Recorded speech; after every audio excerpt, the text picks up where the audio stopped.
Well, welcome back everybody to Bear's Rod Shop. This is October the 30th, and this Friday we're started on actually yesterday going to the supply house and had to change out some vinyl.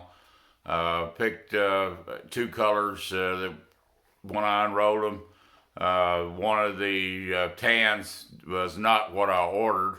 Had to go back there yesterday and pick that up. Got it back to the shop.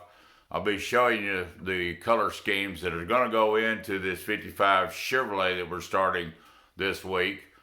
And as we go along, it'll be like in parts, along like with the 59 Ford 300.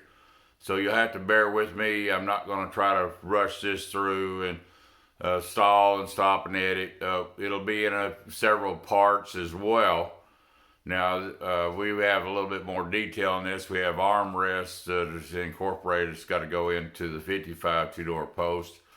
And I'm going to turn the camera around and get us kind of a picture overall where we're headed with this 55.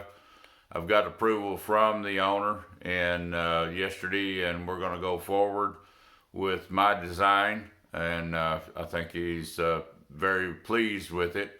But let's show you a little bit of glimpse of the old upholstery. I only have just the armrest setting here, what it looked like probably done back in the 80s. Very common back in then. You would have all kind of a modish, but nothing real fancy, interior job done on 55, 56, 7, whatever be Ford, Chevrolet.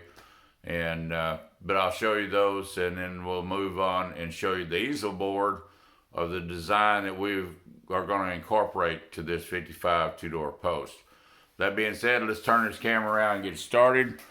This is the rear armrest, and that would be on the right-hand armrest.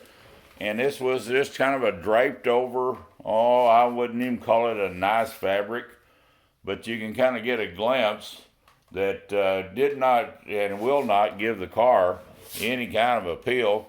This should have had stainless in this armrest, and it will when we're through. I have some stainless that will blend in, and it gives kind of a V effect. Now here is the materials we're going to use.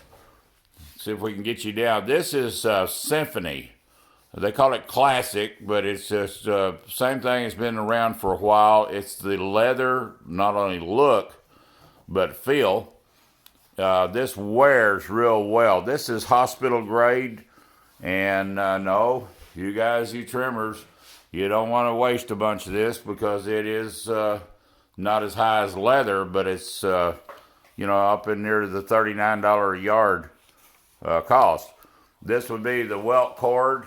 Chose to use the PVC welt cord as we go along, and of course the colored thread. Here is the right passenger solo. We're fixing to take these all out, media blast them, and then put them in primer, and then put them in a good satin black, good 3 coats. Here's the bench seat there to the front. You can see it's not real rusted, but it's got surface rust from age. All the burlap, of course, will go away. All the foam, it'll all be new. And here is the scheme that we've got.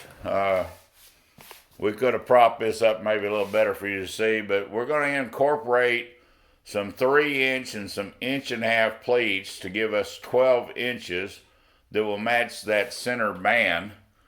And we're going to give it that V effect, similar to the 59 Ford, a little different, but that V effect will then follow on into the gauge cluster, and also over in the clock above the glove box. You can kind of get a glimpse there. Now, the lines that are rolling over at the bottom, that's just showing contour. There will not be any stitching down on that band there at the bottom where it gets down to the driveline tunnel, plus or minus 11.5. But the welting, you'll see the welting on the sides. Then we'll have top stitch going across the other one. And the solo seats will be following real close to that 59 Ford, because they come down and then will come down straight. So that will end up being a 12-inch band. And then the seating area will still be about 22 inches of the different color. Let's turn this back around real quick. The darker color is going to be on the top. That's where all the UV rays,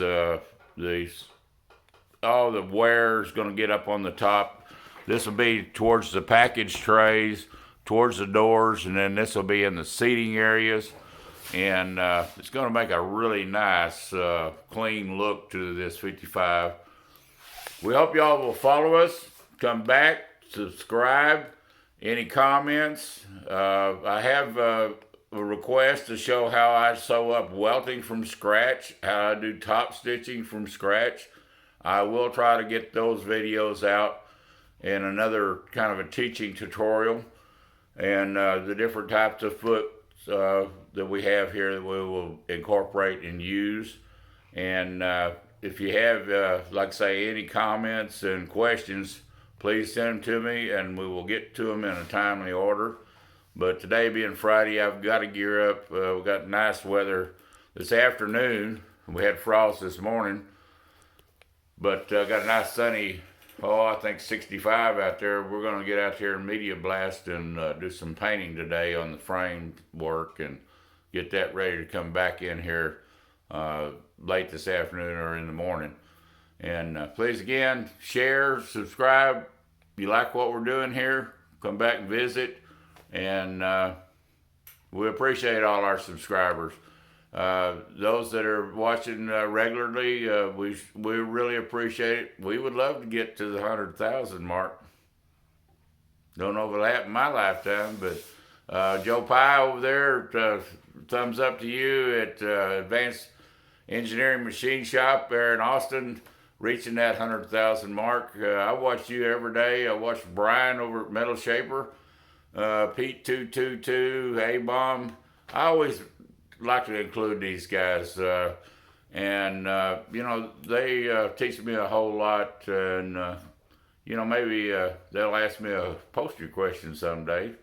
I sure ask them a lot of machinery questions. And if you're following Brian over at Metal Shapers on those Jeeps, I tell you what, if you're a Jeep lover like we are, you need to include him and subscribe to that channel. And he is thorough, very thorough. There's things about twisted piston rods that I wanted video a couple of 3 weeks ago. I would have never even in my mind thought about checking the twist in the piston rods on them old, any engine, but especially those old Jeep engines. You know, they've been hammered around and abused, and he thoroughly goes through those and puts them back in, I want to say, if not better than they were new. I think they're better than new. All right. God bless, and you guys, please have a safe winter and come back and visit. And we'll be breaking this down on the 55 in probably another 10, 12 parts. It may be a little bit longer. We'll try to get a little bit more detail, you know, as we're putting this stuff together. And that way, if you have a question, how we sew the welting and how we, you know, maybe top stitch, etc., we'll be glad to answer. Come back and visit. Have a great weekend.